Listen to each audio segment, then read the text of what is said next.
Everyone, it's Christian here, and I'm at the Florida Welcome Center, southbound, going into Florida. So we've been on quite the trip, and it's been chilly the whole way. I woke up to 22 degrees this morning. It's now about 60 here, just across the Florida-Georgia line. And these are new plantings, and many of you probably know what these are. These are mule palms, which their scientific name is Butea catariensis crossed with Cyagrus romans-zoffiana. Some people will say it's Butea capitata, and that's fine, that's the old school name, but these are truly catariensis crosses with romans-zoffiana. And with mule palms are a generic term used to describe usually Butea being crossed with Cyagrus. So the most common version of that is this cross, the catariensis romans-zoffiana.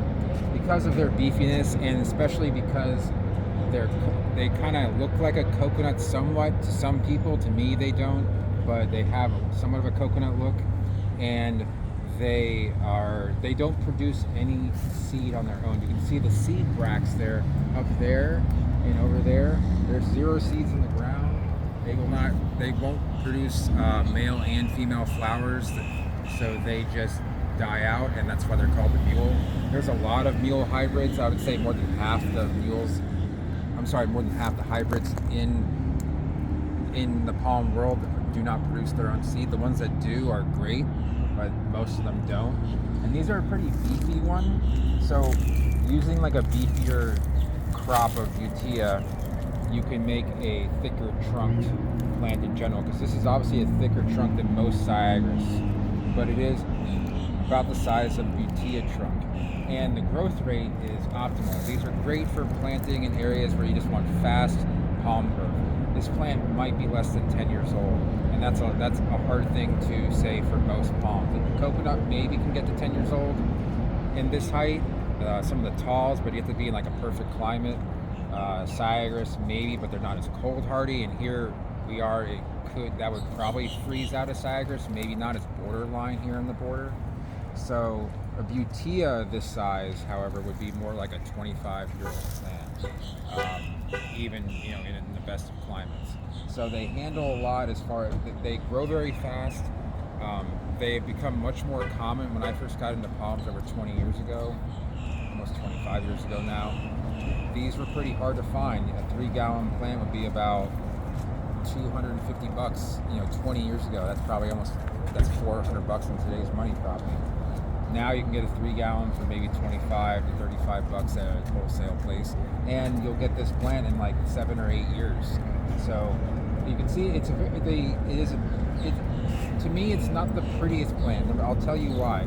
All this hair here is kind of unruly. It isn't neatly tucked like the way Coco Thrinax is, and the fronds aren't that symmetrical. They're kind of just drooping all over the place, and that's part of the hybrid aspect of this palm, is that it just kind of grows wherever it wants to, and it's not really it's not a natural genetic piece of like science. It's kind of a mutation, if you will. We're accelerating the natural process of these plants hybridizing and creating something before nature intended. Now, I'm not trying to go into some soliloquy or monologue about like whether that should be done or not. It's already being done. And then the downsides to these is that they suffer from a lot of different, not a lot, but a number of diseases. Ganoderma being probably the worst, where it gets into the soil.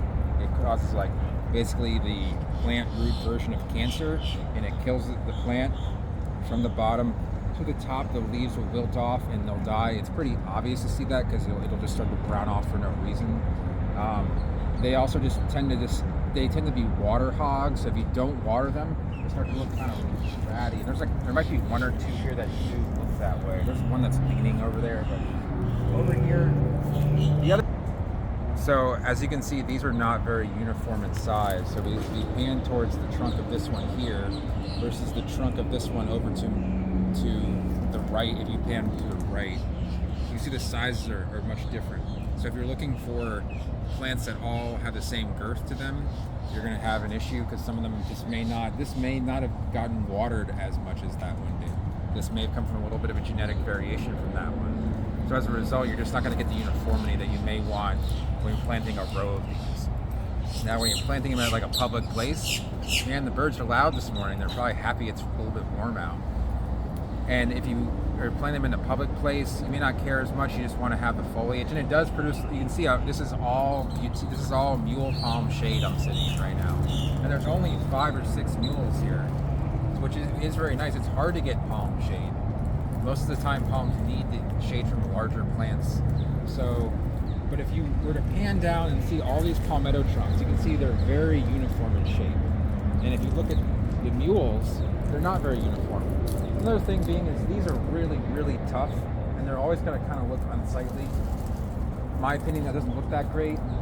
Also, this sort of pseudo spine that goes on, like you can't run your hand down here. It's kind of discomfortable. It's uncomfortable, but it isn't spiny. It's sort of just like has points on it. So I don't like that about the plant. It just has a lot of crap that just sort of sits in the crown, especially the ones that get trimmed up. But if you don't trim it up, it looks pretty bad in itself. So those are my thoughts on the mule palm. Here we are back in Florida, and I hope you guys enjoyed this video. If you did, give it a thumbs up. If you're new to the channel, hit that bell notification, subscribe. Sometimes I go live. If you have any questions about mules, past, present, or future, feel free to leave a comment down below, and I'll get back to you guys when I can. Have a good day.